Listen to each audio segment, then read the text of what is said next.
Briar Lawson's champagne flute shattered on the marble floor the moment she collided with him. Ice-cold eyes met hers. Choi Tae-yoon, Seoul's most ruthless CEO, the man who'd vowed to destroy her family. Recognition flared between them like lightning. His hand shot out, catching her wrist before she fell, and something cracked open in his chest. Something dangerous, consuming, impossible. He'd planned her father's ruination for years, but watching her pulse flutter under his thumb, he realized revenge had just become infinitely more complicated. Welcome to my channel, fam. Please like, share, and subscribe. 3 weeks earlier, Briar Lawson had been invisible. She worked as a junior analyst at a mid-tier consulting firm in Seoul, having moved from New York 6 months ago to escape her family's suffocating expectations. At 26, she was curvy in ways that made shopping frustrating, with chestnut hair that refused to behave, warm brown eyes, and a mind sharp enough to cut through corporate nonsense. She'd built this life carefully. Small apartment, quiet existence, no connection to the Lawson empire that had made her father one of America's most powerful real estate moguls. She wanted nothing to do with Richard Lawson or his empire built on crushed competitors and questionable ethics. But the past always found you eventually. Choi Tae-yoon had spent 15 years planning his revenge. At 33, he was the youngest CEO of Hanseong Corporation, a tech and real estate conglomerate worth billions. Tall, devastatingly handsome with sharp features and eyes like black ice, he commanded every room he entered. People called him brilliant, ruthless, untouchable. What they didn't know was that every move he made, every company he acquired, every business deal he closed, all of it led back to one goal: destroying Richard Lawson, the man who'd stolen his father's company, driven his family to bankruptcy, and caused his father's fatal heart attack when Tae-yoon was 18. 15 years of building power, gathering resources, waiting for the perfect moment to strike. And now that moment had arrived. The charity gala was the kind of event Briar normally avoided, but her firm had insisted networking opportunity, they'd said. Schmooze with potential clients. She'd worn her nicest dress, black and simple, tried to blend into the background. The ballroom glittered with Seoul's elite. Champagne flowed. Conversations hummed in Korean, English, and Mandarin. Briar grabbed a drink from a passing waiter, overwhelmed by the opulence. She didn't belong here. These people existed in a different stratosphere. Old money, new money, so much money it stopped meaning anything. She turned toward the exit, ready to make her escape, and walked straight into a wall of expensive suit and masculine heat. The champagne glass flew from her hand, shattering spectacularly on the marble. Strong hands caught her arms, steadying her. She looked up into the coldest, most beautiful eyes she'd ever seen. Choi Tae-yoon. She knew him, everyone in Seoul's business world did, but she'd never seen him in person. Photographs didn't capture the intensity of his presence. The way he seemed to pull all the oxygen from the room. The dangerous elegance wrapped in a perfectly tailored Tom Ford suit. "I'm so sorry," she stammered in Korean. "I wasn't watching where. You're American." His English was flawless, accent barely noticeable. His eyes swept over her, assessing. "And clumsy." Heat flooded her cheeks. Yes to the first. The second was an accident. Something flickered in his expression. Amusement, maybe. "Your name. Does it matter? I'll just..." She tried to pull away, but his grip tightened fractionally. "Your name," he repeated. Not a question this time. Command. "Unfortunately, yes. He's my father. But I don't." "You don't what?" His voice was dangerously soft. "Benefit from his empire? Enjoy the wealth he accumulated destroying others?" She yanked her arm free. "I don't have anything to do with his business. I moved here to get away from all that." "How convenient." His smile was sharp enough to cut. "Tell me, Miss Lawson, what are you doing in Seoul?" "Working. Living my life." "Not that it's your concern." "Everything in this city is my concern." He stepped closer, invading her space. She should have stepped back, should have walked away, but something in his eyes held her frozen. Something dark and hungry and impossibly intense. "I'm sure you're very important," she said, proud that her voice didn't shake. "But I'm nobody. Just another working professional trying to survive. So, if you'll excuse me." "What if I told you," he interrupted, voice low and intimate despite the crowd around them, "that I could offer you something far better than survival? I'd say you don't know anything about me. I know you're brilliant, top of your class at Columbia, MBA from Wharton, currently wasted at a mediocre consulting firm." His lips curved. "I also know you're trying to prove you're more than your father's daughter, that you can succeed on your own merit." Her stomach dropped. "How do you?" "I make it my business to know things, especially about about Lawson's. He produced a business card from his jacket. I have a position opening at Hanseong, Executive Strategic Advisor. Directly under me, the salary would be triple what you're making now. She stared at the card like it might bite her. Why would you offer me that? Because you're talented, and because having Richard Lawson's daughter working for his greatest competitor would be. He paused, that cold smile returning. Poetic. You want to use me against my father. I want to give you an opportunity to prove yourself. What you choose to do with it is your decision. He pressed the card into her hand. Think about it, Miss Lawson, but don't think too long. Offers like this don't come twice. Then he was gone, swallowed by the crowd, leaving her standing in a pool of champagne and shattered glass. And something inside her, something reckless and desperate, whispered that she should take the job. Kindly subscribe, share, like, and comment. Later that night, Briar couldn't sleep. She lay in her tiny apartment, staring at Taeyoon's business card on her nightstand. This was insane. He clearly had an agenda, using her to get at her father, probably. She should throw the card away and forget this ever happened. But the offer was incredible. Triple her salary. A position that would actually use her skills. A chance to prove she could succeed at the highest level without her father's help. And something else, something she didn't want to examine too closely. The way Taeyoon had looked at her, like she was a puzzle he needed to solve. Like she mattered. She'd felt invisible for so long. But under his gaze, she'd felt seen. Dangerous thinking. By dawn, she'd made her decision. The next morning, she called the number on the card. A crisp female voice answered in Korean. Mr. Choi's office. This is Briar Lawson. I'm calling about the position he offered me yesterday. A pause. One moment, please. The hold music was classical, expensive. Then a male voice, deep, controlled, unmistakably him. Miss Lawson, I wasn't certain you'd call. I'm not certain I should have. She took a breath. But I'm interested. What's the catch? Direct. I appreciate that. She heard the smile in his voice. No catch. I need someone brilliant and underutilized. You need a position worthy of your skills. Mutually beneficial. And the fact that I'm Richard Lawson's daughter? That's just a coincidence. I never claimed to be altruistic. Yes, having you at Hanseong sends a message. But I don't hire incompetence for the sake of symbolism. If you weren't qualified, I wouldn't have made the offer. Fair enough. When would I start? Today, if you can manage it. Tomorrow at the latest. I'll have HR send over the contract details. Assuming you can give notice to your current employer. I can be there this afternoon. Excellent. The satisfaction in his voice sent shivers down her spine. Welcome to Hanseong, Miss Lawson. Try not to disappoint me. He hung up before she could respond. Briar stared at her phone, heart racing. What had she just agreed to? Hanseong Corporation occupied the top 15 floors of a gleaming skyscraper in Gangnam. Briar arrived at 2 p.m., wearing her best suit, resume, and credentials in hand. The lobby was all marble and chrome, impossibly elegant people moving with purpose. She felt like an imposter. The receptionist directed her to the 42nd floor, executive level. A private elevator required a keycard. The receptionist provided one with a polite smile. Mr. Choi is expecting you. The elevator ride felt eternal. When the doors opened, she stepped into a space that looked like it belonged in an architectural magazine. Floor-to-ceiling windows overlooked Seoul. Minimalist furniture. Art that probably cost more than her yearly salary. A woman in her 40s approached. Miss Lawson? I'm Director Han, head of HR. Please, follow me. They moved through corridors lined with glass-walled conference rooms and bustling offices. Everyone looked terrifyingly competent. Director Han led her to a corner office. Mr. Choi will join you shortly. Please, make yourself comfortable. Then Briar was alone in what was apparently her new office. Her office, with a view of the Han River. Sleek desk, top-of-the-line computer, everything pristine and waiting. This couldn't be real. The door opened behind her. She turned to find Taeyoon entering, looking impossibly perfect in a charcoal suit. In daylight, he was even more devastating, all sharp angles and controlled power. Miss Lawson. He closed the door. I see you've found your way. This is too much. This office is appropriate for your position. You'll be working directly with me on strategic acquisitions and market analysis. The work is demanding. The environment is competitive. But if you're as good as your credentials suggest, you'll excel. He moved closer, studying her. Any questions? Why are you really doing this? His expression didn't change. I told you, I need brilliant people. You're brilliant. Simple. Nothing about you is simple. The corner of his mouth twitched. Observant. Good. You'll need that here. He placed a folder on her desk. Your first assignment. I'm acquiring a commercial property portfolio in Manhattan. I need analysis on market viability, potential ROI, ROI and risk assessment. You have 3 days. That's barely enough time. Then I suggest you start immediately. He turned to leave, then paused at the door. Oh, and Miss Lawson, don't contact your father about this. I prefer to maintain the element of surprise. I wasn't planning to. I told you I don't talk to him. Something flickered in his eyes. We'll see. Then he was gone, leaving her with a mountain of work and more questions than answers. The next 3 days were brutal. Breyer barely slept, surviving on coffee and determination. The Manhattan portfolio was massive, over 50 properties, complex financial structures, legal entanglements. But she was good at this, piecing together financial puzzles, finding patterns others missed, seeing opportunities hidden in the numbers. By day 3, she had a comprehensive analysis that would have taken most analysts a week. She presented it to Tae-yoon in his office at 8 a.m. He read in silence, expression unreadable. The minutes stretched like hours. Finally, he looked up. This is excellent work. Relief flooded through her. Thank you. You found the zoning issue I missed. He set down the report. The retail property on 5th Avenue. The zoning variance expires next year. Without it, the property loses significant value. Yes, it'll need to be renegotiated with the city, which could take months and cost. I'm aware. He stood, moving to the window. You saved me from a costly mistake, Miss Lawson. Well done. The praise felt better than it should have. I also found an opportunity, she continued. The residential building on West 57th. The current owner is facing bankruptcy. If we approach now, we could acquire it for 30% below market value. He turned, interest sharpening his features. Show me. She pulled up the data on his screen, acutely aware of him standing close behind her. His cologne was subtle, sandalwood and something darker. Expensive. The owner's primary creditor is a bank we have excellent relations with, she explained, trying to focus. If we coordinate with them, we could structure a deal that benefits everyone. The owner gets out from under debt. The bank recovers their loan. We get a prime property at a discount. Clever. His voice was close to her ear. You think like a predator, Miss Lawson. I'm impressed. Heat crept up her neck. I think like a strategist. Sometimes they're the same thing. He stepped back, and she could breathe again. Draw up a proposal. I'll review it this afternoon. Yes, sir. Tae-yoon. At her confused look, he added, when we're in private, you may call me Tae-yoon. We'll be working closely. Formality becomes tedious. That seems inappropriate. I don't recall asking your opinion on appropriate, but there was a hint of amusement in his voice. Go. Prepare the proposal, and have lunch sent to your office. You look pale. I'm fine. That wasn't a suggestion. She left before she could say something stupid. Kindly subscribe, share, like, and comment. The following week established a pattern. Breyer arrived early, left late, and threw herself into work with obsessive focus. Tae-yoon was demanding but fair, pushing her hard but recognizing good work. And God help her, she loved it. For the first time in her career, she felt challenged, valued, like she was actually making a difference. The other executives were less welcoming. She caught whispers in Korean, Lawson's daughter, nepotism hire, American princess. She ignored them. Her work would speak for itself. One afternoon, she was in a conference room reviewing contracts when voices carried from the hallway. Why did the boss hire her? A man's voice, speaking Korean. Everyone knows it's about her father. Some revenge play, another voice agreed. He's going to use her to destroy Richard Lawson. Poor girl has no idea. Her stomach dropped. She'd suspected, of course, but hearing it confirmed still hurt. She was just a pawn, a tool for Tae-yoon's vendetta. That evening, she confronted him. She found him still in his office at 8 p.m., reviewing documents. He looked up when she entered without knocking. Miss Lawson, something urgent. Is it true? Did you hire me just to get revenge on my father? He set down his pen slowly. Closed the door. She did, then faced him, arms crossed. Well, does it matter? He leaned back in his chair. You're doing excellent work. You're being compensated well. The reason I hired you doesn't change that. It matters to me. I'm not a weapon in whatever war you're fighting with my father. Aren't you? He stood, rounding the desk. Your father destroyed my family, Miss Lawson. 15 years ago, he used illegal tactics to steal my father's company. When my father tried to fight back, Lawson crushed him, bankrupted him. The stress killed him. His voice was ice. So yes, I hired you partly for revenge. To show Richard Lawson that even his daughter sees his empire for what it is. A monument to greed and corruption. Guilt and anger warred in her chest. I'm not responsible for what he did. No, but you benefited from it. The schools you attended. The life you lived. All funded by companies he destroyed. That's why I left. Why I came here to build my own career. Tears burned her eyes. I can't change the past. I can't fix what he did. But I'm trying to be different. To be better. Something shifted in his his expression. Then prove it. Stay. Work with me. Help me build something that actually creates value instead of just extracting it. While you use me as a symbol, while you prove you're more than Richard Lawson's daughter. He moved closer. I won't lie to you, Briar. I am using you, but I'm also giving you something real. A chance to show what you're capable of. Isn't that what you want? She wanted to walk out, to tell him to go to hell. But he was right. This was the opportunity she'd been searching for, even if it came wrapped in revenge. Fine, she said finally, but I have conditions. You don't control my relationship with my father. I don't speak to him anyway, but that's my choice, not yours. And if I find out you're doing something illegal to hurt him, I walk. I won't be part of that. Agreed. He extended his hand. Do we have a deal? She looked at his hand. Long fingers, elegant, slightly calloused. A hand that could destroy empires. She took it. Deal. The moment their palms touched, electricity shot through her. His hand was warm, strong, and he held on a beat too long. Their eyes met. Something dangerous passed between them. He released her hand abruptly. Good. Now go home. You've been here 12 hours. So have you. I'm accustomed to it. You need rest. His voice gentled fractionally. I need you sharp, Briar, not burned out. The use of her first name sent warmth through her chest. Dangerous. This was so dangerous. She left before she could do something stupid. A few days later, everything changed. Briar was leaving the office late when she encountered Tae-yoon in the parking garage. He was leaning against a sleek black Mercedes, phone to his ear, speaking rapid Korean. He looked different in the dim lighting, less the cold CEO, more the man beneath the armor. Tired, human. When he saw her, he ended the call. Working late again? I could say the same to you. I asked first. She smiled despite herself. The Singapore deal. I wanted to finish the financial projections. Those aren't due until next week. I know, but I had an idea about structuring the payment terms. Wanted to work it out before I forgot. She shifted her bag. Anyway, good night. Wait. He pushed off the car. Have you eaten? I'll grab something at home. There's a restaurant near here. Korean barbecue. Best in Seoul. He gestured to his car. Let me buy you dinner. As thanks for the excellent work. Every instinct screamed this was a bad idea. That's not necessary. I insist. You've been working yourself to exhaustion. The least I can do is feed you. He opened the passenger door. Unless you're afraid? Of what? Of me. Of spending time with me outside the office. His eyes challenged her. Are you, Briar? She should say yes. Should make an excuse and leave. Instead, she heard herself say, fine, but just dinner. And I'm paying for myself. We'll see about that. She got in the car before common sense could stop her. The restaurant was intimate, low lighting, private booths, the sizzle and scent of grilling meat. They ordered too much food. Tae-yoon insisted on soju, despite her protests. You need to learn to drink properly if you're going to survive Korean business culture, he said, pouring for both of them. I know how to drink. American drinking and Korean drinking are very different. He raised his glass. To surviving your first month at Hanseong. She clinked her glass against his. The soju burned going down. As they cooked meat and talked, Briar discovered a different side of Tae-yoon. He was funny in a dry, cutting way. Well-read, passionate about architecture and urban planning. My father wanted to build things that lasted, he explained, face softening with memory. Not just buildings, but communities, spaces where people could thrive. That was his dream before your father destroyed it. I'm sorry, she said quietly, for what he did, for what you lost. It wasn't your fault, but I still benefit from it. You were right about that. She set down her chopsticks. I've been thinking about what you said, about trying to be different, better. I want to help Tae-yoon, not just with business, but with making things right, if I can. He studied her for a long moment. Why? Because it matters. Because I can't change the past, but maybe I can help build a better future. She met his eyes. And because you deserve justice. Real justice, not just revenge. Something cracked in his carefully controlled expression. You're dangerous, Briar Lawson. Why? Because you make me want things I swore I'd never want again. His voice was rough, like trust, like hope, like... He stopped, jaw tightening. We should go. It's late. The drive back was silent, tension crackling between them. When he pulled up to her building, she hesitated. Thank you for dinner, for the opportunity, for being honest with me, even when it wasn't easy. Briar, he turned to her, expression unreadable. This thing between us complicates everything. Her heart stuttered. What thing? Don't pretend you don't feel it. This pull, this chemistry. His hand came up, brushing her cheek. I shouldn't want you. You're Richard Lawson's daughter. You should be my enemy. But I'm not. No. His thumb traced her lower lip, and heat flooded through her. You're something far more dangerous, and I don't know what to do about it. We could ignore it. Keep things professional. Could you? Ignore this. He leaned closer, his breath warm on her lips.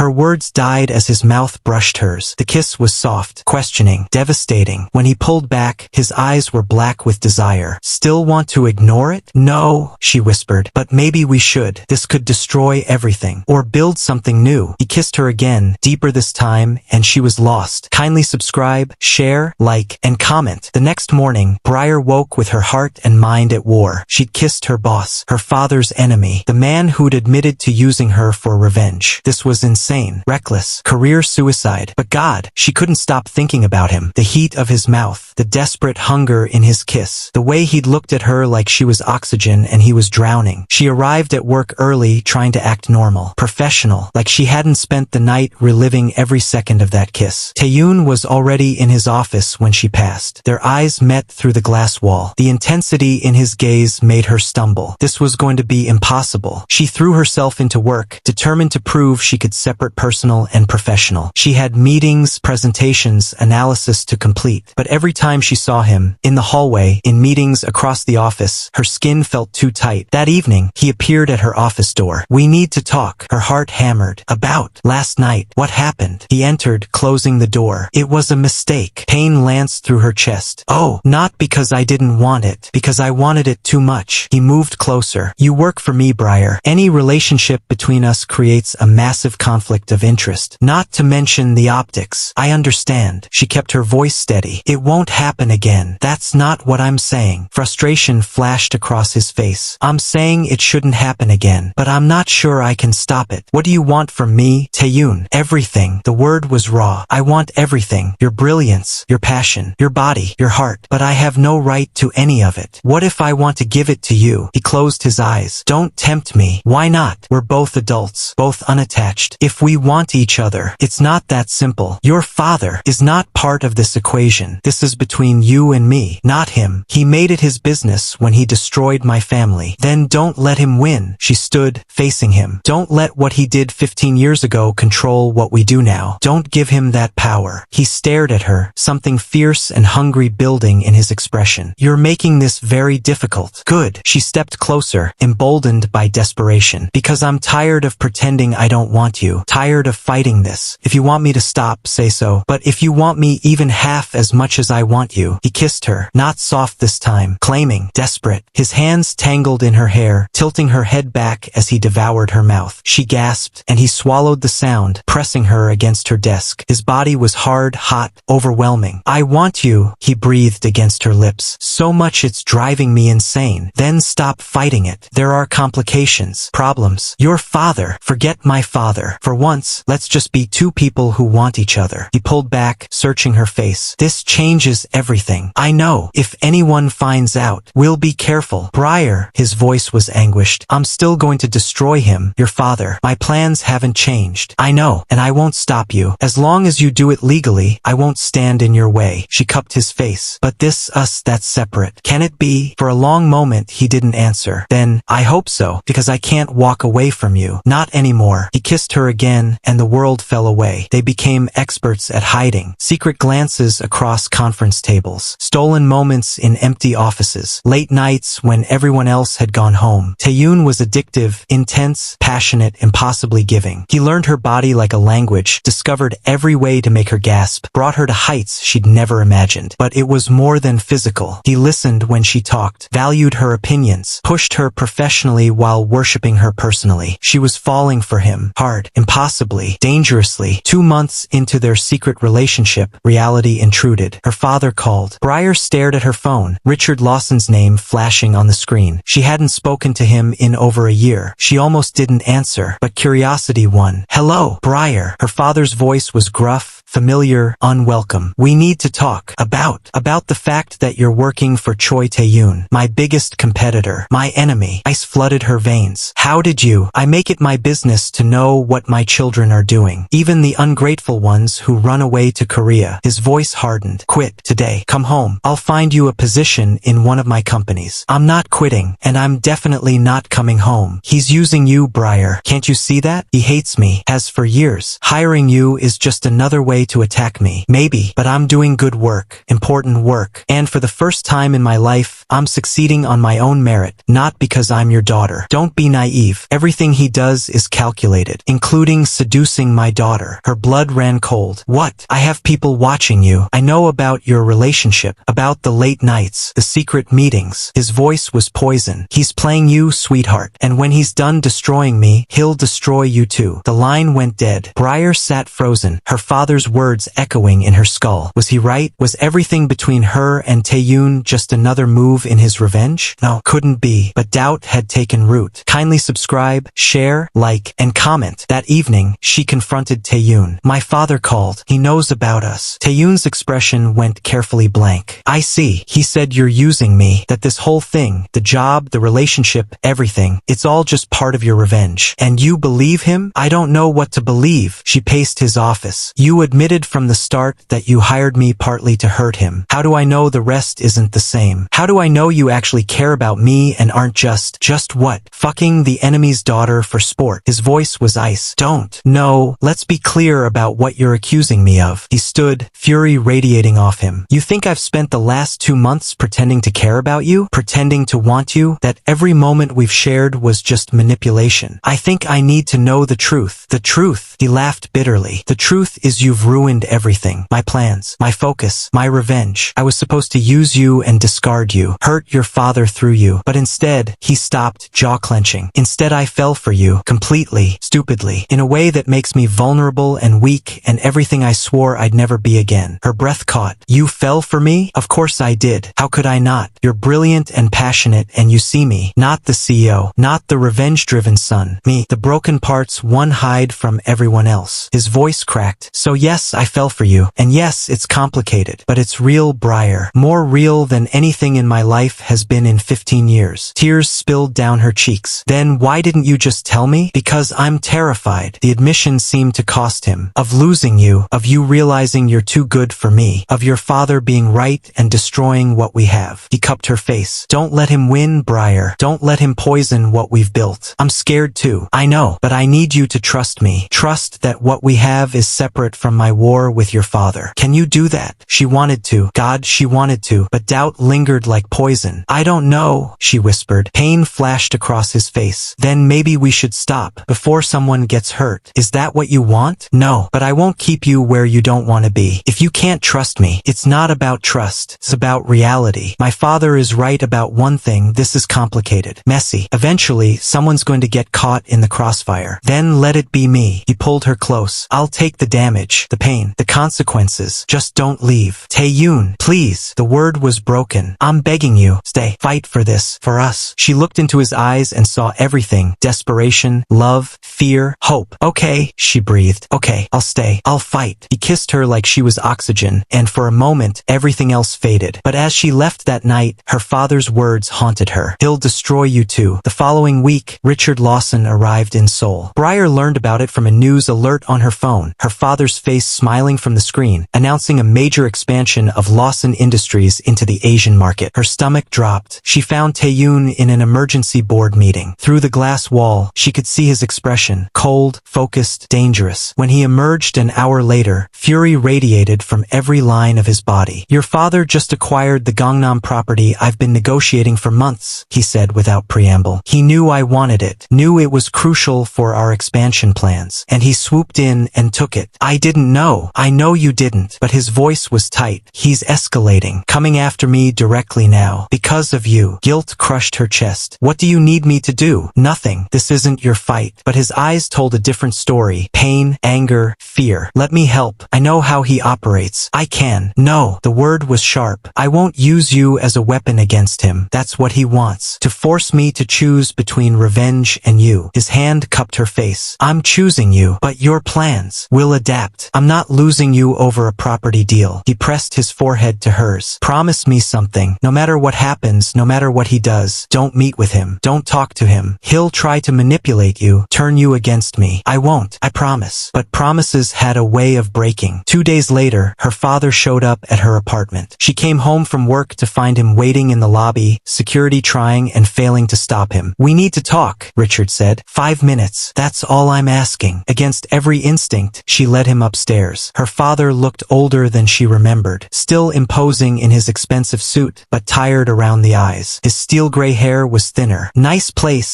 he said, surveying her modest apartment. "Though I could get you something better. I don't want your help. You're still my daughter, Briar. No matter how much you hate me." He moved to the window. "I know you think I'm the villain in this story. Maybe I am, but I'm trying to protect you. From Taeyun? He's not the threat here, isn't he? He admitted to hiring you for revenge. What makes you think his feelings for you are real? Because I know him, the real him, not the version you've created in your head. You're in love with him. It wasn't a question." God, Briar, do you have any idea how dangerous that is? More or less dangerous than you destroying his family, driving his father to an early grave. Richard's expression hardened. "Is that what he told you? That I destroyed his family, didn't you? You stole his father's company, used illegal tactics. I competed fairly. His father was overextended, made bad investments. When his company went under, I acquired it through legitimate channels." He turned to face her. "Was I aggressive? Yes. Did I take advantage of his mistakes? Absolutely. But I didn't do anything illegal, and I didn't drive him to that heart attack. His own poor health did that. That's not how Taeyun sees it, because he needs a villain, someone to blame for his father's failures." Richard moved closer. "I'm not saying I'm innocent. I've done things I regret, made enemies, but Taeyun's version of events is twisted by grief and anger, and now he's using you to ease his conscience, to prove he's better than me while doing the exact same things. He's nothing like you. He's exactly like me, ruthless, ambitious, willing to use people to get what he wants." Richard's voice softened. "Come home, sweetheart. Leave this mess behind. I'll set you up with your own division, let you prove yourself without all this baggage." "No, Briar, no, I'm staying. I'm with Taeyun, and nothing you say will change that." She opened the door. "Please leave." For a moment, Richard looked like he might argue. Then his shoulders sagged. "When this falls apart, and it will, call me. I'll be there." He paused at the door. "I love you, Briar, even if you don't believe it." Then he was gone, leaving her shaking and confused. That evening, she told Taeyun about the visit. "He's lying," Taeyun said immediately, "trying to poison you against me." "Is he though? About the business with your father? Was it really illegal, or just aggressive competition? Does it matter? The end result was the same. My father dead, my family destroyed. It matters if you're basing your entire revenge on a lie." His expression went cold. "You believe him? Over me? I'm trying to understand the truth. Not his version or yours, the actual truth. The truth is your father is a monster who destroys everything he touches, including, eventually, you." He turned away. "If you can't see that, maybe he's already won." "That's not fair. None of this is fair." His control finally cracked. "I've spent 15 years planning my revenge, building my empire, waiting for the perfect moment. And then you happened. You with your brilliant mind and beautiful heart and impossible ethics. And now everything's fucked because I can't destroy your father without destroying you too." The raw pain in his voice broke her heart. "Taeyun, just tell me one thing. If it comes down to it, him or me, who do you choose?" "That's not a fair question. It's the only question that matters." She wanted to say him, wanted to promise she'd always choose him, but the words stuck in her throat. "I can't. I need time to think." "Time." He laughed bitterly. "Fine. Take all the time you need. But while you're thinking, remember this. I love you. Completely. Messily. In a way that makes me weak and vulnerable and everything I swore I'd never be again. Can your father say the same?" He left her apartment without another word. Briar sank onto the couch, tears streaming down her face. How had everything become so complicated? Kindly subscribe, share, like, and comment. The next few days were tense. At work,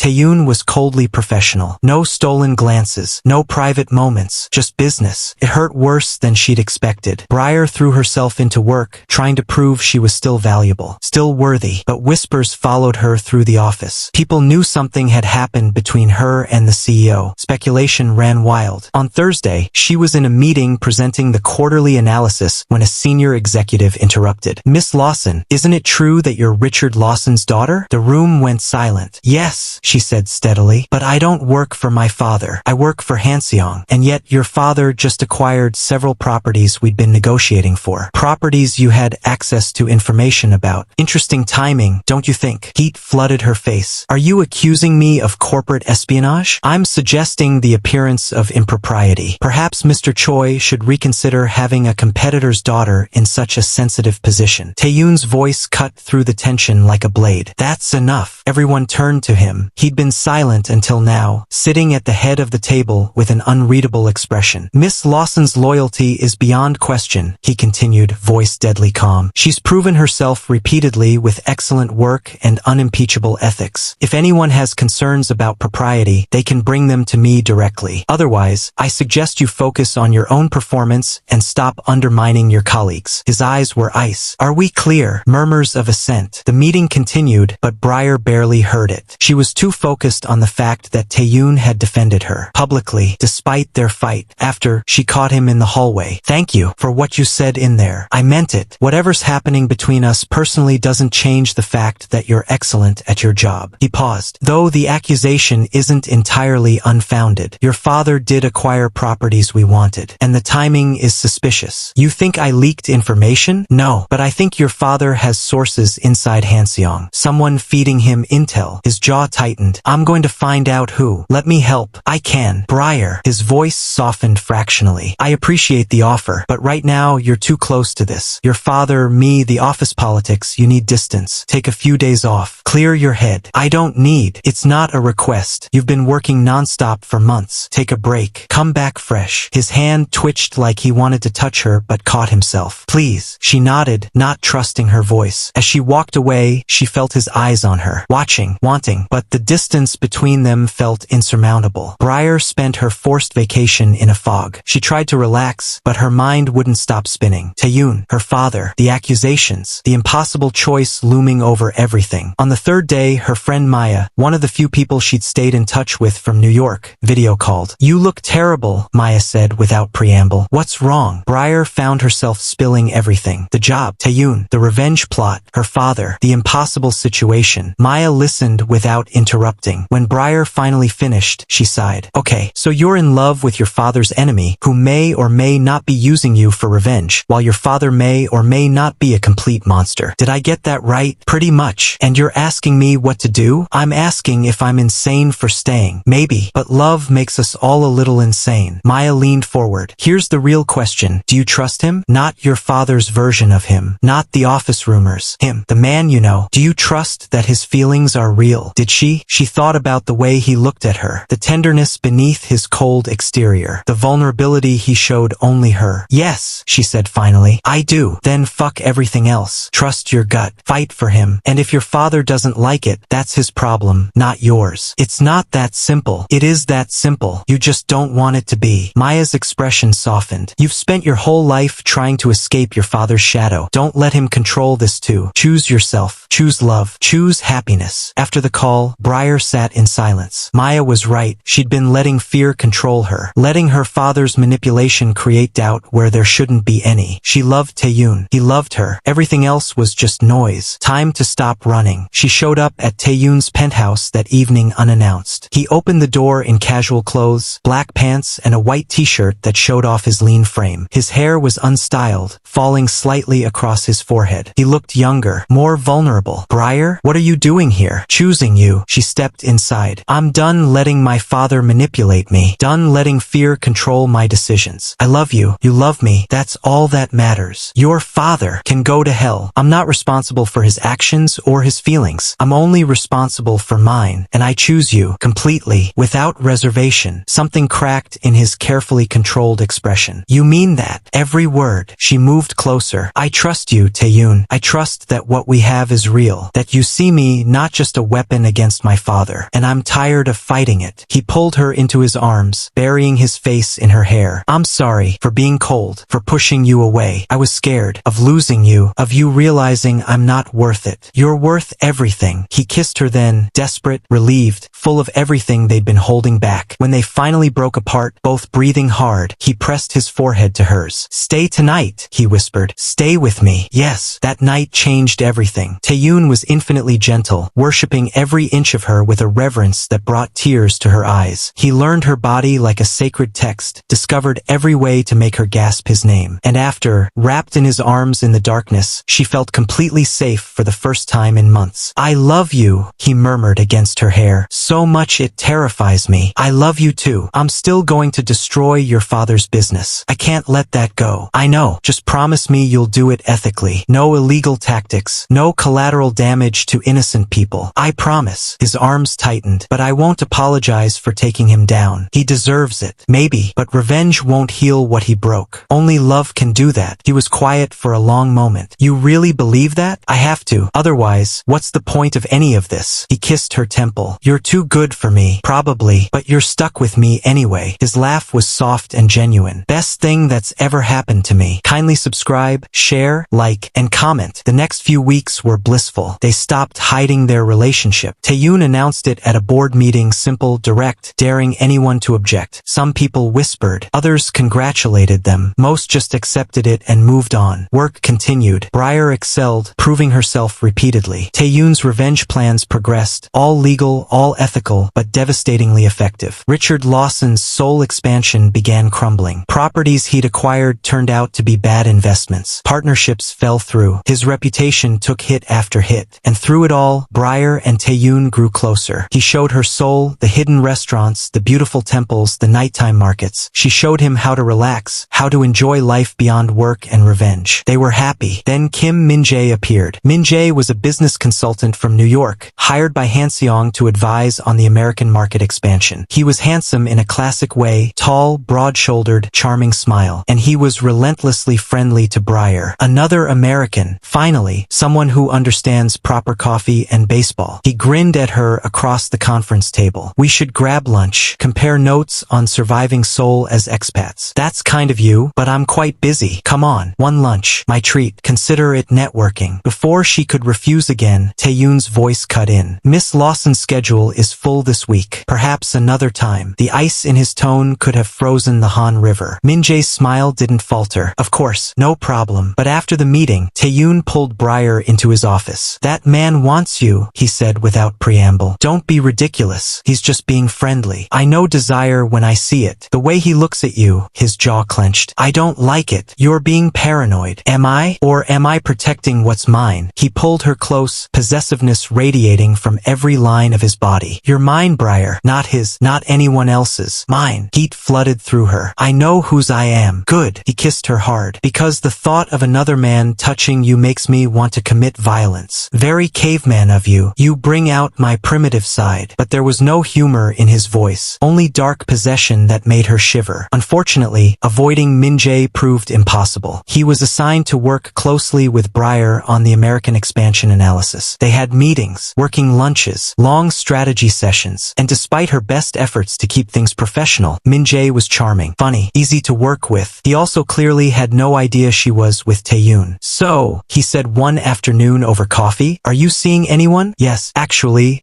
because I'd love to take you to dinner, somewhere nice, get to know you better outside work. Min-jae, I'm flattered, but I'm in a relationship with Taeyoon, our CEO. His eyes widened. Oh, I had no idea. I thought the rumors were just sorry. That's, wow, okay, it's fine. But you understand why dinner wouldn't be appropriate. Of course, absolutely. Professional only from now on. He smiled, though it looked strained. Lucky guy. Taeyoon, I'm the lucky one. But as she left, she felt eyes watching her. She turned to find Taeyoon standing in his office doorway, expression thunderous. This wasn't going to end well. That evening, the storm broke. He asked you out, Taeyoon said flatly. They were in his penthouse, tension crackling between them. Yes, and I told him no. Told him about us. After letting him flirt with you for weeks. I wasn't letting him do anything. We were working. He was being friendly. I was being professional. You were being naive. He paced like a caged tiger. Couldn't you see how he looked at you? Like he wanted to devour you. You're being ridiculous. I'm being protective. There's a difference. He turned to her, eyes blazing. Do you have any idea what it's like? Watching other men look at you, want you, try to take what's mine? It's torture. Pure fucking torture. I'm not a possession. You are to me. The admission was raw. I know it's primitive and wrong and completely inappropriate, but I can't help it. The thought of losing you, of someone else touching you. He ran a hand through his hair. It makes me insane. She moved to him, cupping his face. You're not going to lose me. I'm not interested in Min-jae or anyone else. Only you. Promise me. I promise. You're it for me, Taeyoon. The only one I want. He kissed her desperately, and she felt his fear beneath the possession. Fear of abandonment, of not being enough. I love you, she whispered against his lips. lips. Only you. Always you. Show me. She did. The next morning, everything fell apart. Briar woke to her phone buzzing incessantly. Dozens of notifications. Missed calls. She grabbed it, still half asleep, and her blood turned to ice. News articles, social media posts, videos, all featuring her and Taeyun. Someone had leaked photos from last night, them entering his building, visible through windows, intimate moments caught on a telephoto lens. The headlines were brutal. CEO's revenge plot exposed. Choi Taeyun seduces rival's daughter. Corporate espionage or romance. The truth behind Hanseong's latest scandal. Richard Lawson speaks out. My daughter is being used. She scrolled through article after article, each one worse than the last. Speculation about corporate secrets. Questions about her loyalty. Implications that she was a willing participant in corporate espionage. And at the center of it all, her father's statement. My daughter Briar has been manipulated by Choi Taeyun as part of his longtime vendetta against me. I'm deeply concerned for her well-being and working to bring her home safely. Painted her as a victim, a pawn, someone too naive to see she was being used. Rage and humiliation warred in her chest. Taeyun emerged from the bathroom, already on his phone. I've seen it. My PR team is working on damage control. This is a nightmare. It's a temporary setback. We'll handle it. How? The whole world thinks I'm either a corporate spy or a naive idiot being manipulated by my boyfriend. Then we tell the truth, that we're together, that our relationship is real and has nothing to do with business. Will anyone believe that? After everything, he moved to her, gripping her shoulders. I don't care what anyone believes. Care about you, about us. We'll get through this. My father did this. He leaked those photos. He's trying to destroy what we have. Probably, which means we can't let him win. His voice was steel. We face this together, publicly, proudly. Show the world that what we have is real. She wanted to believe him, but fear clawed at her chest. Kindly subscribe, share, like, and comment. The press conference was scheduled for that afternoon. Taeyun and Briar stood together in front of dozens of cameras, facing a barrage of questions. Mr. Choi, is it true you hired Miss Lawson as part of a revenge plot against her father? I hired Miss Lawson because she's exceptionally talented. Any connection to her father was secondary to her qualifications. But you admit there was a connection? I admit that Richard Lawson and I have a complicated history, but my relationship with Briar is separate from that. It's personal, real, and frankly, none of anyone's business. Miss Lawson, do you feel you've been manipulated? Briar leaned toward the microphone. No, I'm an adult who made my own choices. I chose to work at Hanseong because it offered me opportunities my previous job didn't. I chose to be with Taeyun because I love him. My father's attempts to paint me as a victim are insulting and incorrect. What about the allegations of corporate espionage? Completely false. I've never shared confidential information with my father or anyone else. My loyalty to Hanseong is absolute. Then how do you explain your father's recent acquisitions of properties Hanseong was interested in? Taeyun's hand found hers under the table. We're investigating that, but Briar had nothing to do with it. The questions continued, relentless and invasive. By the end, Briar felt wrung out, exposed, raw, but they'd stood together, united. It had to count for something. That evening, Richard Lawson released another statement. I'm disappointed by my daughter's continued involvement with Mr. Choi. As her father, I have a responsibility to protect her, even from herself. I'm taking steps to ensure her safety and well-being. What does that mean? Briar asked, reading the statement on her phone. Taking steps. Taeyun's expression was grim. Nothing good. Your father doesn't make idle threats. He can't actually do anything. I'm an adult. I'm not breaking any laws. Laws are flexible when you have enough money and influence. He pulled her close. Promise me something. Don't go anywhere alone. Stay here or at the office where my security can protect you. You think he'd actually try something? I think he's desperate, and desperate men are dangerous. His hand cupped her face. I won't let him hurt you. Whatever it takes, I'll keep you safe. She believed him, but the fear lingered. The next few days were tense. The media circus continued. Protesters showed up at Hanseong headquarters, some supporting them, others calling for Briar's resignation. Work became difficult. Every meeting felt charged. Every interaction scrutinized. And through it all, Taeyun remained her anchor. Protective, devoted, unwavering. But the stress was taking its toll. One evening, they fought over something stupid. She couldn't even remember what. Just exhaustion and pressure finding an outlet. Maybe everyone's right, she said, voice breaking. Maybe this is too complicated, too messy. Maybe we should. Don't. His voice was sharp. Don't finish that sentence. Don't even think it. But what if? No. He pulled her into his arms. I'm not losing you. Not to your father. father. Not to public opinion. Not to fear. We're in this together, remember? I'm just so tired. I know, so am I, but we're going to get through this. I promise. She wanted to believe him, but doubt had taken root again. The crisis came on a Thursday. Breyer was working late, alone in her office. Most of the staff had gone home. Security was doing rounds. She was so focused on her analysis that she didn't hear the door open behind her. Didn't notice anything wrong until a cloth pressed against her face. Chemical smell, sweet and wrong. She tried to fight, but the world went fuzzy. The last thing she saw before darkness took her was her father's face. "I'm sorry, sweetheart," Richard said, "but I'm saving you, whether you understand that or not." Then nothing. Taeyoon returned from his meeting to find Breyer's office empty. Her computer was still on, her bag still at her desk, her phone abandoned on the keyboard. Ice flooded his veins. He called security, checked the cameras, found footage of two men in maintenance uniforms entering her office, carrying something wrapped in a blanket out the service entrance. No faces visible, but he knew Richard Lawson had taken her, and Taeyoon was going to burn the world down to get her back. Will Taeyoon find Breyer before it's too late? Can their love survive her father's ultimate betrayal? Find out in part 2. Don't forget to like, subscribe, and hit the notification bell so you don't miss the epic conclusion. Comment below if you think Taeyoon will save her in time.